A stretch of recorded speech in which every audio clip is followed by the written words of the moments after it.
Welcome into the Tide Pod, everybody. Got the boy Nick Tanguay on, as always, episode 6 today. This is actually the first episode that will be created, designed for this new YouTube channel.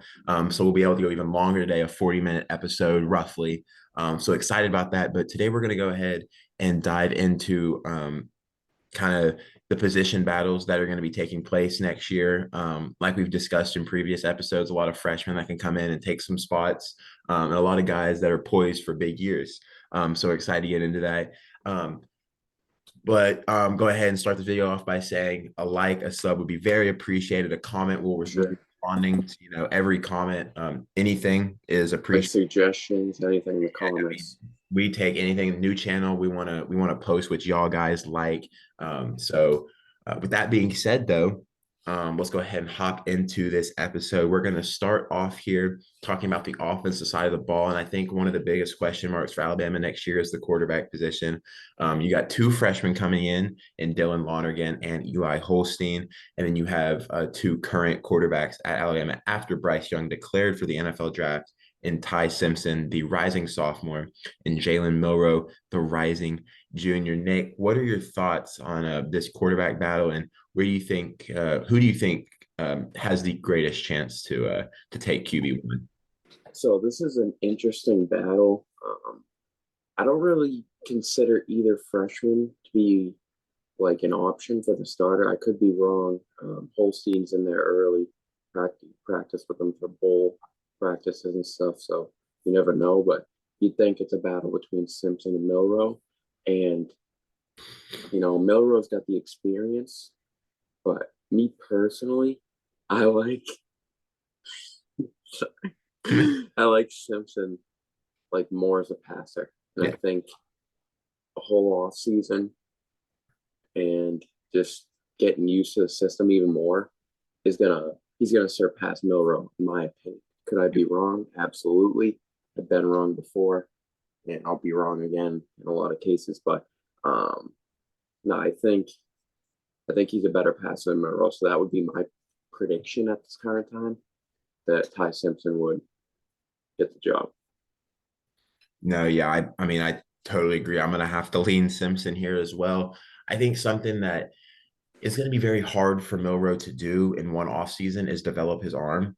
He's obviously, he's already had two off seasons, but we really haven't seen huge strides of improvement in his arm. We know he can throw it far. We just haven't seen him throw it accurately besides a few throws in the spring game.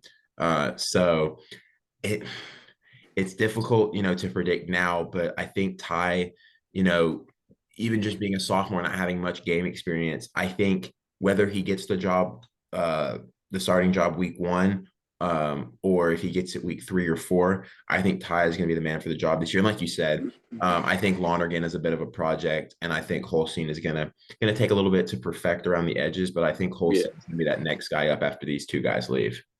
I agree. I obviously Milrose's such a great athlete, and his ability to run is insane. I mean, he runs like a 4.35 40.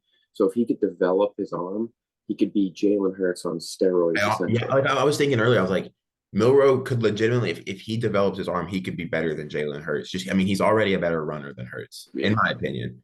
At yeah. this In terms of at this point in speed, his yeah, career, right? Yeah, yeah. So that'll be something interesting to watch. I think another interesting thing to watch is another position that's losing the starter at this position. That's running back. Alabama had Georgia Tech transfer Jahmyr Gibbs this offseason.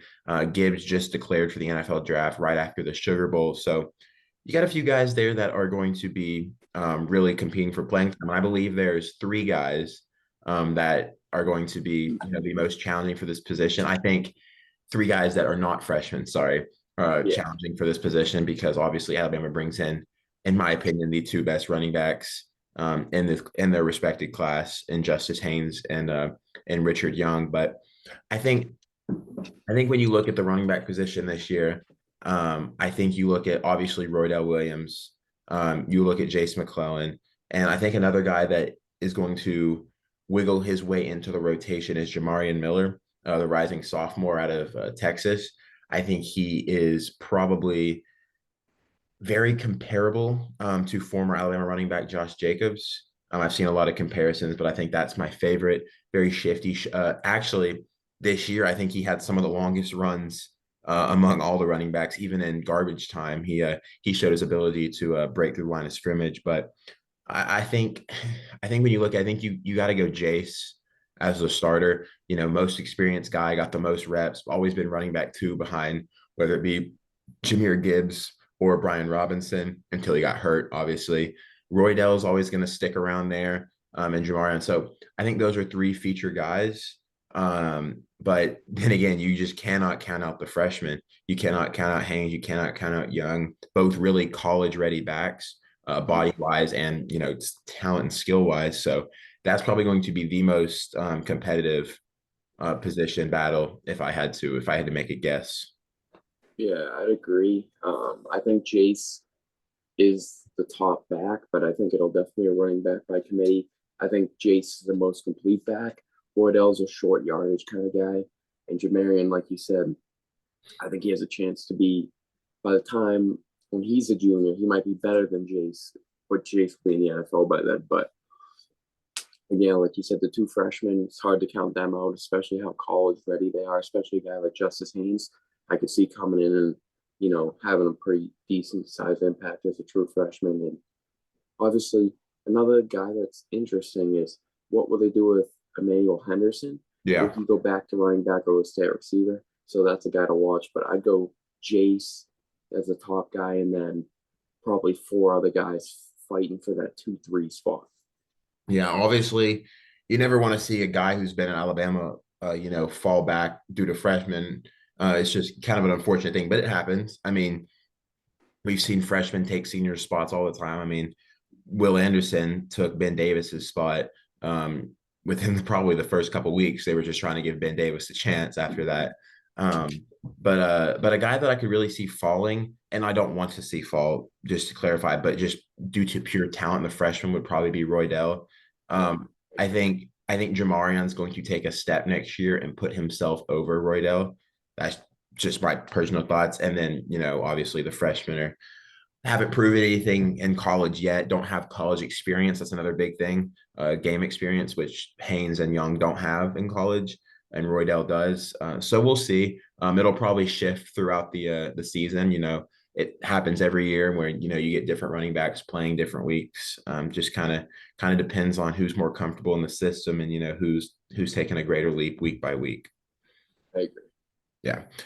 Heading into the next position battle, wide receiver, and this is one that's very interesting because Alabama has Georgia transfer Jermaine Burton coming back next year. They have Ja'Cory Brooks returning for his junior year, but they also had a few transfers out in JoJo Earl and Aaron Anderson. Anderson going back to his hometown in LSU, and Earl going back to Texas playing for the Horned Frogs. So Also, Christian Leary and and Trayshawn Leary. Holden as well. Yeah, Leary and Holden up to Oregon, and Leary, I don't believe has a UCF. UCF, right? Down there with actually another former Alabama receiver, Javon Baker. So this is definitely a position that's really cleared out a lot, and I believe that is for the best. I think that this is really going to uncover a lot of the young talent in the receiver room. Obviously, Brooks and Burton will be the two veterans in the room. Yeah, But then you look at guys like Kobe Prentice and Isaiah Bond, who made very notable contributions their freshman year. So it's definitely be interesting, and I think one of the biggest things is Alabama bringing in wide receiver Malik Benson from JUCO. I think he is probably the best JUCO receiver we've ever seen, maybe even JUCO prospect, just a straight prospect. So I think Benson is definitely going to challenge for a starting role. And I also think Jalen Hale, another Alabama freshman coming in after a very strong Under Armour All-American performance, is going to come in and challenge every receiver in that room. yeah, I agree. I think Burton and Brooks kind of picked themselves for starting spots just off of experience and production from last year. Both had around 700 yards and six. I think Burton has 7 touchdowns, and actually, and Brooks had 8 or 9. So they kind of picked themselves there. And then I think the last spot, it's like obviously there's only three starters, but I have a feeling it's going to be 6 or 7 guys rotating all the time. Yeah, So there's like, so much talent that it could be six or yeah, seven. you can't just put three guys out there. You got to, Yeah, and obviously injuries and stuff, which you don't hope for, but right. you know it's going to happen eventually. People get banged up, so you have to have Right. depth. So yeah, I would go Burton Brooks, and then that last spot's between like obviously Benson. That's my pick. Who gets the spot? Week one at least, and then Isaiah Bond will get a lot of playing time. Prentice, Law, Kendrick Law will get a lot Law, of yeah, time. forgot to mention He's Law. um, like you said, Hale. Obviously, the other two freshmen, Hamilton and Adams, Yeah, they probably need some time. Um, one guy that kind of gets left out of the mix, which kind of sucks, is Shaz Preston. yeah, Um, obviously, they'll try to get him in there, but he's already got three guys in his own class that have passed him in Law, Prentice, and Bond. yeah, And he might have two incoming guys, yeah. Benson and Hale, which Benson might be a one and done player, but he still might be seventh or eighth on the depth chart. So we'll have to see. But yeah, right now I'd go Burton, Brooks, Benson, but a lot of rotation between Yeah. 6, 7, 8 guys. Yeah, and like there's so much speed, like you mentioned, and I mean everyone there has speed, but the speedsters like Prentice, Law, Bond, Bond, it's so hard to keep them off the field that I mean you just got to anticipate rotation. Like you were saying, Brooks and Burton, I expect to be on the field the majority of the time. I think that'll be the X and Z. Law yeah, will be interesting. I think, like you were saying, Benson will take the Y spot. But when you look at the slot receivers too, I mean, it's just so hard. I mean, because Prentice can line up outside or yeah. inside. I mean, It's gonna be Law hard to can line keep up Bond Bond, off the field. right? And they're just too electric. So that's definitely gonna be a position that's gonna be fun to watch this year because no matter who goes, no matter who goes in on the first drive, first play of the first drive, that doesn't mean they're going to get the most snaps that game at receiver. Like I Yeah, think coming off the bench, I mean, feed the hot hands. I'm like in basketball, feed the hot yeah, hands. I think that's going to be the case this year with Alabama's receiver room. yeah. I agree. I think next year's receiver room could be even more fun because obviously Burton and Brooks will likely be in the NFL, and Benson might even be. So you're gonna have a lot of those guys in the last two classes step up. But this year will be very fun because, like you said, there's gonna be a lot of rotation, and you'll really get to see like a lot of guys touch the ball and make plays. Yeah, I mean, it's tough for opposing teams too because they're going to be having to watch film on seven, six, seven different receivers. Yeah, So it's going to make things very difficult for the defense. Heading into the next position battle, tight ends. Alabama added in the transfer portal recently CJ Dupree from Maryland. They have guys like Robbie Oots, who's more of a fullback now. Cam Latu will obviously be gone, I yeah. assume. And then, you have guys like Amari Niblack, not the greatest blocking tight end, but I mean, could had Kyle Pitts comparisons coming out of high school. Probably one of the more underrated guys Alabama signed last year. So you have a lot of talent. You have Elijah Brown in that tight end room. Danny Uh, Lewis. yeah, Danny Lewis. So Miles Kit-Selman. So a lot of guys, a lot of big guys, but also a lot of receiving targets. I think if you were to look at the assumed starter, I would probably go Dupree, just because the experience he has and just how good he was at Maryland. And then I think the next guy up would be Amari. I think Amari is going to be too good to keep off the field, especially in red zone situations. He's just a guy that can match up well against anyone, no matter who you put at corner, no matter if they're fast or tall. He always has some sort of advantage over someone. So I definitely think Dupree and the Black will be headlining that tight end room. Yeah, I agree with you. I think Dupree is definitely the starter. I so Cam Latu's had two pretty solid seasons, especially for someone new transition from outside linebacker. But I think Dupree has upside to be even better. He's a good blocker, probably better than Latu. Um, good receiver. He's athletic. We saw that video of him hurdling that guy against OSU, so it shows he's got some athleticism. Um, and yeah, he's got good size. I think he's 6'5", 240, 250, something like that. Yeah. Um, but yeah, knee block has a chance to step up. Um, I don't really count Oots, like you said, he's more of a fullback. Uh, I think Danny Lewis is actually he he's he's going to be another guy to watch out for. We'll see with Elijah Brown, Kit Selman. Obviously, you have incoming freshman Ty Lockwood as well. Um, but I would say the main three would probably be Dupree, Kneblock, Danny Lewis. That would be my pick, but we'll have to see. That's a very interesting position. Yeah, I definitely think in the long run, I think like you were saying, Ty Lockwood will be a very, big contributor, but obviously he's definitely, I guess you could say, more of a project right now. I Yeah, don't like calling, but that's just what it is.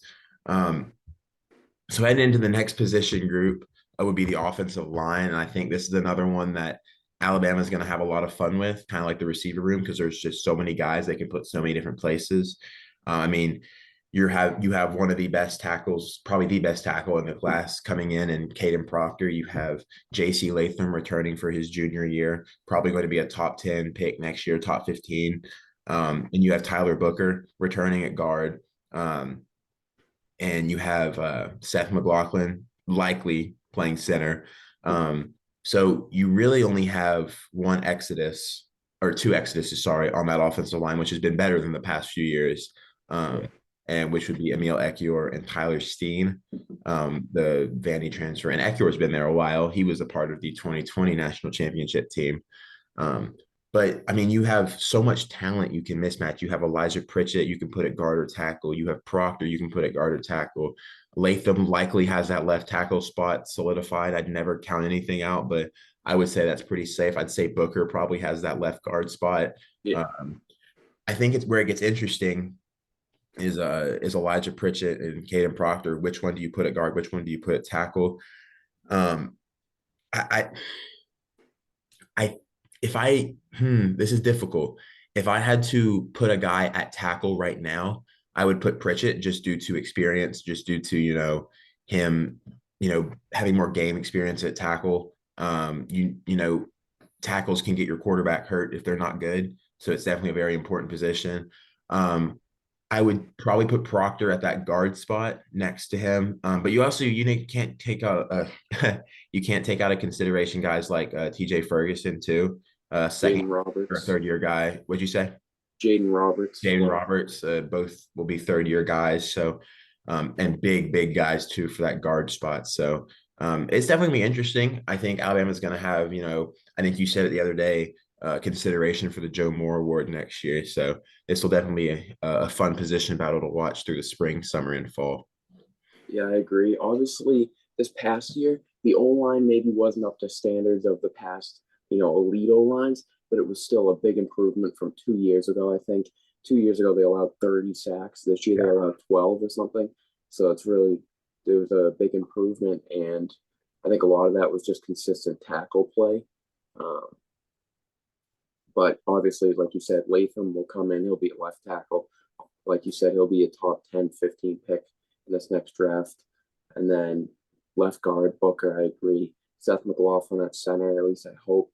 I don't even know if Darian Dalcourt's coming back. Mhm. But if he does, I've seen a suggestion, maybe try him at a guard position, like a right guard, see how he does. I'm sure they will this offseason. Yeah, They'll be trying all different types of things. because you know I wouldn't mind James Brockermeyer being the second center. He stuck around when his brother left TCU was shown, so he must think that he's got a decent spot to get reps at center if McLaughlin were to go down. Yeah. You think you'd think he's the guy, and then right guard, like you said, I think that's the most intriguing position for me because you could go with T.J. Ferguson, you could go with Elijah Pritchett, you could go with Caden Proctor. If he came in and got his weight to a certain spot, you could even think of a Miles McVay. Mhm. Um, Yeah. but for me, I'd edge it to Proctor, like you had it, and I'd put Pritchett at right tackle. If people watched the what is it? Was it the Cotton Bowl? Is that what we played in? It's the Cotton Bowl, the It Sugar was Bowl, Sugar Bowl, Sugar Bowl. Sugar Bowl. I always get the names mixed up, but it's like Kansas State. At the last series, they put Pritchett at right tackle. He Mhm. played extremely well. Um, Obviously, it's late in the game, but this is a guy that tore his pec at the beginning of the season, and that's why he didn't get in the rotation more. Um, but once he played, he showed out. And if you look at pictures of this guy, he's 6'6", over 300 pounds. He's built like an NFL lineman. He's kind of built like Broderick Jones on Georgia, maybe a Yeah. little taller. He's not like big as He's not big, but he's big. but he's tall and he's like athletic. Yeah, So, he's an you athletic know, tackle. you could see Latham at left tackle, him at right, and then you put a guy like Proctor at right guard. When Latham goes to the NFL next year, you can move a guy like Pritchett to left tackle and then kick Proctor back out to right tackle. We've seen that with Alabama players before, freshmen. They started Neal at guard, moved him to tackle. Latham 2 years ago was playing guard, moved him to tackle. Jonah Williams before, guard, tackle. Leatherwood, guard, then tackle. So It seems like a theme with yeah, because you don't it's hard to play, you have a really good tackle coming in and you don't want to ruin his confidence by, him messing up a few times freshman year. You want to put him in that guard position first, get him experience, then put him yeah, at that tackle position. So like you said, all of Alabama's top tackles have played guard at yeah, some point in exactly. their career. I think about every single one. I mean, you look at it last year, Latham played a little guard. Yeah, So they put him in guard during the Cotton Bowl against Cincinnati. When I forget who got hurt. I think Ekiyor. Ekiyor Yeah, got hurt. So and he held his own, and then they moved him to tackle. So like you said, that could be something that we could see with Proctor this year. yeah, and I could see Latham, like you said, we already hit on a top 10 pick. I could see him being the best tackle in college football next year. He has that potential. Yeah, He's 6'6", 330. He's built like Evan Neal. yeah, Um, he's a specimen. He's hmm probably going to be the first offensive tackle taken off the board next year. yeah, Obviously, a long ways to go, but when you play at Alabama, you play left tackle, and you're yeah. as dominant as him, you're a lock for a top 10, 15 pick. So Oh, I'm really excited. The offensive line, I'm more excited about this year than almost any other year because we get like a lot of youth and like I could see every single one of those guys except Steph because you don't see centers go in the first round. right. Like I could see Latham, Booker, Booker Proctor, is going to be and a problem. yeah, Booker, Pritchett, Latham, Proctor. I could see all those guys being future first round picks. So to have them all on the same O line and grow up together, I Yeah. think that could be awesome. Yeah, that's definitely gonna be something special and definitely gonna be exciting to see Alabama, how they figure out next year, the offensive line, the rotation there. And I guess that wraps up offense. So I guess we should head to the defensive side of the ball and the defensive line. Alabama currently has a few guys that have declared for the NFL draft, including Byron Young, I believe, and they have DJ Dillon. DJ Dale and Byron Young both declaring for the draft. So you have, at defensive end, you have guys like Justin Aboigbe, you have Tim Smith, Jamil Burrows, Demond Payne, Jamarian Latham. So definitely have a lot of guys still there with experience. Burrows definitely was the show out of last year's spring game. Tim Smith has been, I guess, for the Bama standard, a little bit underwhelming his first 3 years. And definitely it could be time to see him, take that big leap, like a lot of big Alabama players do. I mean, you look at it, nobody outside of Alabama fans really knew who Christian Barmore was until his last year, or Byron Young for that matter, or Fidarian Mathis. It always seems that Alabama has that one defensive lineman that just, jumps out his final year and gets drafted. Yeah. So I definitely think, defensive end is going to be interesting, but you look at defensive tackle, you have Jaheim Otis, you have, coming in, you have James Smith, um, Tim Keenan is there. So, you have a lot of guys there. And like I was saying, at the defensive end position, you got guys like Hunter Osborne and Jordan Renault coming in as freshmen. So that's definitely going to be a fun position group to watch. Again, this can be a very fun offseason, a lot of turnover. But as always, Alabama doesn't rebuild, they reload. So what are your thoughts on that defensive line? Yeah, I agree. Nose guard. I feel like that's the biggest block for me. I think it's Otis. I think Yep.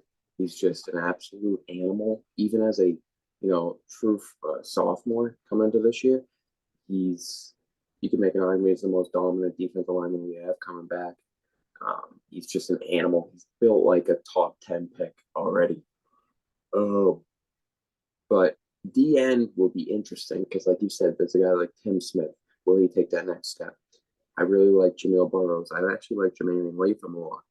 Yeah, You Jameer. know, you know that I like Damon Payne. which I get crapped on for by a certain someone. But no, but I even think a guy like Damon Payne, if he added weight, he could be like a backup D tackle. Yep. You know, you can move those guys around, and then the freshman James Smith, I think he could be a backup D tackle because he's going to be a stud. Um, Renault, I don't think he'll play much as a freshman, but I think like by his sophomore year he could be a starter. Like he could Yeah. be, and obviously D tackle. Obviously, you got a guy like Edric Hill too. I forgot about him. Yeah. He could come in and do some work, and maybe they add a guy in the portal, like a Kentucky transfer Justin Rogers could potentially be visiting. Hmm. We don't know how much interest there is, but somebody like that with SEC experience wouldn't be bad to add to the room. Anthony Um, Lucas, possibly. yeah, apparently he might stay out west. I Like heard UCLA was a big school for him. yeah, I Uh, think it might. It's like might be like USC, UCLA, and Arizona State. yeah. Um, so we'll have to see with that. But And A&M is also very, heavily trying to get him to stay too. So when we've yeah, seen schools be able to get guys to stay. in this case, I don't think they will. I think he's No. going out west. I No. have a feeling USC is going to be the spot, but we'll have to see. But Yeah. I think we'll be good regardless. But you know, it's some of the young guys' turn to get the time and develop. Yeah. I'm excited. Um, yeah, I think when you look at it, like you were saying, I think Otis is a pretty big lock. But I also think that you could see Tim Smith or not Tim Smith. I think you could really see James Smith kind of make an impact like Otis did when he was a freshman. Yeah, Not always in the game, but when he's in the game, he's wrecking the middle. I would probably label Smith as more of a pass rusher than Otis, yeah, just based off pure high school film compared to how Otis is now and how he was in high school too. Otis is more of that run stuffer. He'll get to the quarterback, but he's not going to wow you with 7 sacks, right? yeah. He's kind of like a Jordan Davis, like maybe like Right. 1 or 2 sacks. One or two But sacks, but a lot of, very athletic and, always disrupting the middle, taking on double and triple teams. yeah, I think with Otis, he'll help our edge guys a lot because you won't be seeing guys run up the middle. They'll go to Yep. kick it out, and then we can get tackles for loss from Yep. fast edge rushers, which we'll hit on soon. Which is Yeah. a position that I'm probably the most excited for, Yeah. linebacker in general. So But yeah, like you were saying, I mean, D tackle, definitely Otis. Defensive end is interesting because it depends on, where we could play some freshmen too. But I think you look at defensive end and Justin Aboigbe probably has the most experience out of all of them. Has been at Alabama a long time. Senior, he'll be coming back for an extra year of eligibility. So I think he'll definitely be at one of those defensive end spots, and I think Tim Smith will probably take the other. But as you know, Alabama rotates their defensive line pretty frequently. That's kind of a trademark thing that they have. So I think you'll see guys like Jamarian Latham and Jamil Burrows get in the game quite a bit. um, yeah, I agree. Uh, how do you feel about a guy like Damon Payne? Do you think he's more suited as a D end or a nose guard? I think he's more suited as a DN. I think that the thing that kind of gives me it's hard. What does he weigh now? I want to say he's like 285, 290, which is kind of small for a D tackle. Yeah. If he was over 300, I would probably say tackle, but I think his quickness, I would put him at the end, and size, obviously, too. I think he might be a little too small. I mean, they could always transition him to one in the offseason, get him to put on a little bit more weight. But I think as of now, I think we would see Payne. And like I just forgot to mention, I think we will see a bit of Payne this year at defensive end, too. Yeah, I Um, agree. So heading into the next position group, and Nick's obviously the most excited about this one, and I think most Alabama fans are, is the edge position group. Um, got some big shoes to fill, losing Will Anderson to the NFL draft, but Alabama is not short of talent at the position. They signed 2 cycles ago Keanu Coat. They have Quandarius Robinson at the position. Chris Braswell comes back for his senior year. Dallas Turner will be back for his junior year. They have Jeremiah Alexander. Jeremiah Alexander's back. Alabama signed one of, one of the best edge prospects in the past 5-10 years, Keon Keeley. Alabama signed Jaquavius Rassall. Alabama signed Johan St. Gonza. Pierre. I mean, it's borderline 5 star, by the way, and both Quay and Keeley are 5 stars. So there is no shortness of talent at that position. I think the only question would be the experience with those freshmen.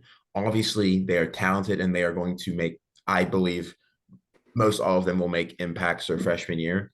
But the question is experience. You can't teach experience. You got to have it. You got to get it. So I definitely think that's going to be interesting. I think the certif it's hard, but I think the solidified, like I said earlier, walk into the game, first drive on defense. I think the two guys will be Braswell and Dallas. I think those will be the two edge guys. But Keely's going to be right there. I think, depending on where Quay plays, Quay will be right there. Um, so it's going to be fun to watch. It's going to be a very exciting, electric room for the next few years. But what are your thoughts? I definitely agree with the starters being Braswell and Turner. I think they both have. I mean, Turner's got top 10 pick upside, just off of potential. He's like Nolan Smith of Georgia, but I think even better. Um, so yeah, um, and then obviously you got Jeremiah, you got Keanu Coat, the freshman, Keeley, Pierre, you know, Russo is going to be great. But yeah, I'd agree. Turner and Braswell will be the starters, and you'll have a lot of rotation of Keeley, Coat, all those guys. But very excited about that position. Yeah, I think the trademark cheetah package will be in play for the next few years, especially with the guys Alabama has at the position. Moving on to the second level, and I apologize having to move through it faster, but we are on a little bit of a time constraint here. Um, to the next level will be the inside backers. Alabama loses Jalen Moody to the NFL, who was a starter most of the year, and Henry Toto, the 2-year starter, Tennessee transfer. But Alabama definitely has a guy back there that had a lot of contributions this year. Will be a rising junior from the state of Alabama, and that's Deontay Lawson. And that's a guy a lot of people, including myself, are very excited about. Probably the guy I'm most excited about on defense this year. Lawson, I mean, proved to be an elite run stopper, proved to be able to rush the passer on blitzes, proved to be able to cover. I mean, he's a very smart player. You see him against Kansas State, read all the read options very, very well, perfectly, actually. Made the tackle, made the read, everything. So I think the biggest question is who's going to start next to him. Yeah, And I think two guys for me come to mind, and that's Sean Murphy, and I think it's JUCO linebacker Justin Jefferson. I would probably lean towards Jefferson just due to I think his body is more ready for that. But I think you could see a situation where it's a Jalen Moody situation where Moody's in, but Lawson is also rotating in. So I think that's going to be a fun position to watch. Could the Tide try Jahad Campbell at inside linebacker this year? We'll see. I'm not sure they will. I don't know if he's big, but he's not big, big. yeah. So that'll be interesting to watch as well. But your thoughts? I definitely think Lawson is the Mike linebacker. I think that's obvious. And then I'd actually give the edge to Murphy to be the other starter. But like you said, it's close with him, Jefferson, and Jahad Campbell. I think they do view Jahad as an inside backer, but I think he's a more do it all kind of backer. But I'm really excited about his potential too, and think they should use him, even if he's not a starter, kind of throw him in there and to make stuff happen. But I'd go Lawson and Murphy would be my duo that I think will start the season. Yeah, and it's definitely something to keep in mind that in high school, Campbell rushed the passer a lot. So I think that's definitely, you could throw him in one of those packages possibly. But you could really mix around with all this talent on defense. The last position group that we haven't discussed yet would be the DBs, and I think this is another fun one that we could talk about a lot about freshmen in. Um, you have the certified, in my opinion, cornerback one coming back, and that's Kool-Aid McKinstry. But you lose your star corner, star is in slot corner, Brian Branch. You lose your other corner, Eli Ricks. You lose both starting safeties and Jordan Battle and DeMarco Helms. So luckily for the Tide, they signed a very, very good DB class this year. And I mean, last year's was nothing shabby either. So it's definitely be interesting. I want to see your thoughts on this. Who do you think is going to fit their way into the starting lineup? So Kool Aid's definitely cornerback one. I don't think there's any debate. The other outside corner, I know a lot of people view him as a slot guy, but I actually think Earl Little's going to snag the other outside corner spot. I think Like he's going to that. be a stud. And then um, slot, I think, will be between Malachi Moore and Terry and Arnold.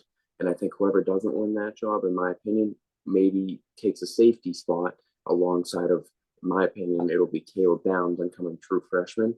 And then Christian Story will be like that sixth DB that gets a lot of time. And He'll be the Malachi Moore of this past year. yeah. And obviously you got guys like Hurley, Des Ricks, you know, I Tony think Mitchell, Kite, whatever, guys like that. And then maybe Bama somehow gets the guy like Cormont and McLean. We're not going to say it's going to happen, but you never know. yeah, So, no, the DB room, especially over the next few years, is going to be really fun to watch. I yeah. think Terrian can be like the next Brian Branch kind of Swiss Army knife, probably a better safety than a corner, but you can use him to fit his Anywhere. talent in there somewhere and kind of work around it and use, the best of his abilities wherever they need. Yeah. I like the pick of Earl. A lot of people, like including the staff, viewed him as a slot corner coming out of high school, but he played outside in high school, outside corner, so he definitely has the ability to play there. I think the main question with the incoming freshmen like Desmond Ricks and Jaleel Hurley, there's no short talent there, nothing short of Yeah, talent. I think it's mostly a body thing. yeah, They're both not the biggest guys, and in the SEC, you got to be a little bigger. I mean, Kool-Aid wasn't the biggest guy coming in, but if you look at him now, he's much bigger. I think that's yeah. kind of what held him back from starting earlier on in his freshman year. I like the pick. I like the slot pick. Arnold. I think Arnold could be interesting there. I think he'd be interesting even at safety, like he played in high school. But I think, like you said, Caleb Downs is going to get one of those safety spots, and I think rightfully so. I think he's going to be phenomenal. Um, I would like to see. It's difficult because Malachi has struggled in man coverage the past 2 years. So if they put Malachi back at safety, that could be interesting. But Terry on back there would be interesting. Story with back there would be interesting. So I would probably, if I had to go, I'd go Kool-Aid, like you said, Earl or Terry on. Slot, I'd go whichever one isn't Earl or Terry on. I'd probably go safety. I go Downs, and then I would probably go Malachi at the other safety spot. Yeah, I That like those picks. yeah, yeah. So it's definitely going to be nothing short of talent in the secondary. It's just going to be a younger secondary, a less experienced secondary, but it's going to be very talented once they learn the system and catch on. For sure. Yeah. Well, we want to thank everyone for tuning into the podcast, first big podcast, 40-minute long one on the channel. So we want to thank y'all very much for tuning in, and we will see y'all next time.